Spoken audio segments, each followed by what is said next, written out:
If Martin Brundle had been calling the shots in Mexico, Max Verstappen would have been heading straight for the pit lane, not for a tyre change, but to serve a drive-through penalty. The opening lap of the Mexican Grand Prix was pure chaos, with cars darting offline and dust clouds billowing as several drivers missed the opening corners. When the dust quite literally settled, the stewards took no further action, but Brundle wasn't impressed.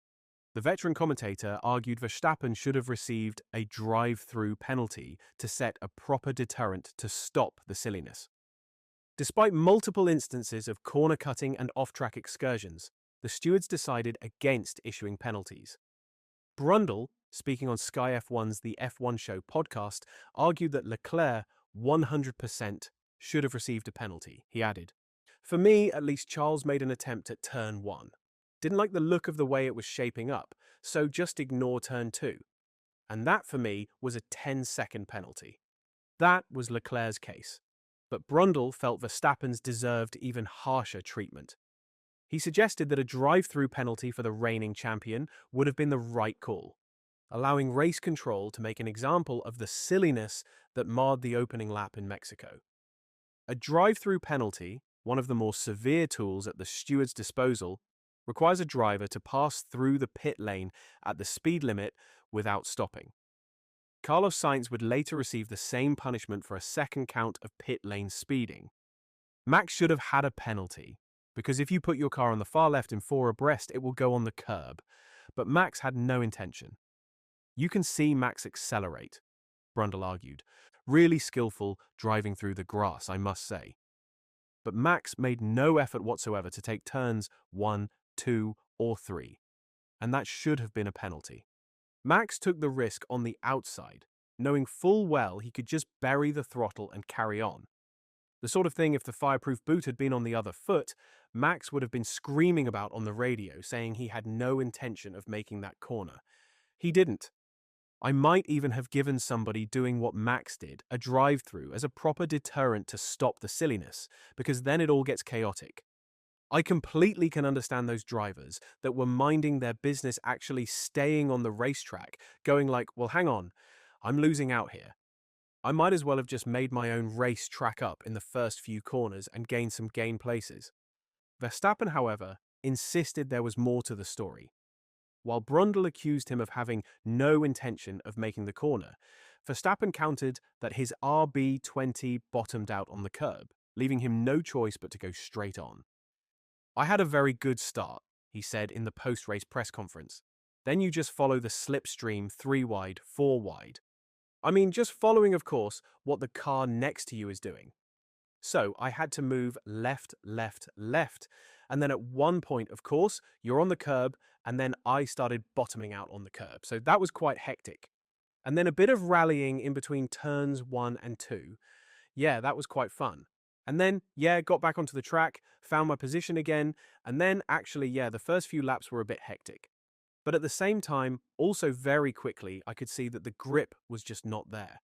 And I was really struggling actually to just follow the cars ahead of me.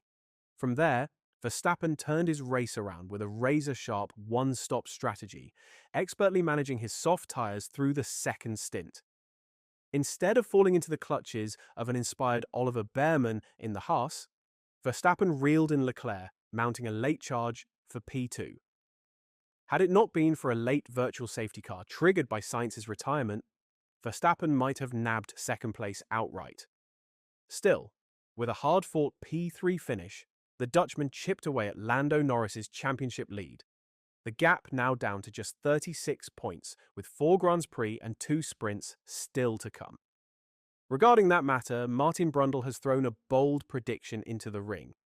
He believes this year's title fight is now an all-McLaren affair, and that Max Verstappen is effectively out of the running. Following a dramatic Mexico City Grand Prix, Formula One has a new championship leader. Lando Norris now heads the standings by a single point over his teammate Oscar Piastri, setting up a thrilling intra-team duel for the crown. Reigning champion Verstappen, meanwhile, finds himself 36 points adrift. Still speaking on the F1 Show podcast, Brundle said that unless the 2 McLaren drivers falter, the championship will stay within the orange garage. I believe Max has got a lot to do unless he has a few weekends like Austin. Because of the remaining 4 events, I believe McLaren will be faster in at least 2 of them. Brundle doubled down on a theme he's been pushing in recent weeks, that McLaren's real strength lies in having 2 drivers fighting at the front. Once again, he highlighted how the Woking squad's balance and internal competition could prove decisive in the closing stretch. Max doesn't have a rear gunner up there, and every so often a Ferrari or a Mercedes is grabbing the bigger points, the top 3 points as well. The former racer also tipped McLaren to shine in the remaining rounds, noting that their current momentum and adaptability across circuits could carry them to the finish line ahead of the pack. I believe it's between the 2 McLaren drivers, unless they step on their own tails and hand it to Max, because Max really effectively needs 12 or 15 points a weekend to compensate for weekends. I believe in Qatar, for example, the McLaren will be stronger, probably Abu Dhabi as well. I think Lando can take it unless Oscar can return to the form that he had earlier in the season, and providing they don't step on their own tails at McLaren. While Martin Brundle believes the championship has swung decisively in McLaren's favour, not everyone in the paddock is ready to count Max Verstappen out. One of his most loyal backers, Helmut Marko, remains convinced the Dutchman still has a title fight left in him, and Mexico may have just proven his point. Marko had confidently predicted a Red Bull podium finish heading into the Mexico City Grand Prix, even as Verstappen himself expressed doubts. On Saturday evening at the Autódromo Hermanos Rodriguez, expectations were divided within Red Bull. Team advisor Marko admitted that the RB21 had been run too low in qualifying, causing the car to bottom out in turn 9. Still, he insisted it wouldn't compromise their race pace, and that a podium was absolutely possible from 5th on the grid. Verstappen wasn't so sure. When told of Marko's optimism during his media rounds with the Dutch press, the reigning world champion made his skepticism clear. No, the car just doesn't work. And it won't work tomorrow either. Let's just leave it at that. But come Sunday, Marko's faith was rewarded. Verstappen climbed back onto the podium in Mexico City, turning what looked like a damage limitation weekend into another strong points finish.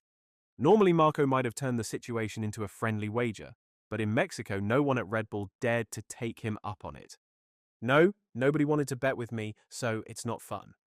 Nobody believed in that. I also told Max this morning, you have to think positive, and you saw what's possible. He later emphasized that their improved performance came down to getting the ride-height balance just right. Basically, we were too low in qualifying, but if you are driving with full tanks, you don't go so quick through the corners. And the downforce is not the same, so this touching wasn't there anymore. Still, Marko was quick to credit Verstappen himself for making the difference behind the wheel, implying that technical tweaks can only go so far without the driver's precision and composure. I was the only positive one within the team. But we know that when Max is in a race, it's a different story. He forgets everything and he just goes.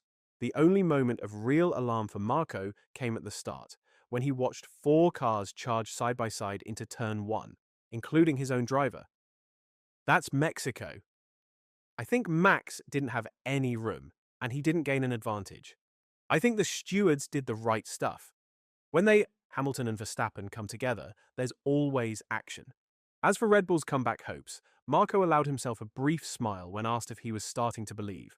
But both he and Verstappen know the road ahead demands perfection. I started believing after Monza already. Every point is essential, as we know we must do everything perfectly. In the last 4 races, there are 116 points to score. But we must be perfect, and we can't afford small mistakes in the setup, which happened here. What about you? Do you also believe that Max Verstappen can win a 5th consecutive title, or is the title race, as Martin Brundle thinks, already coloured papaya? Let me hear your thoughts in the comments. And as always, don't forget to like and subscribe so you don't miss out on the latest in Formula One. Thanks for watching.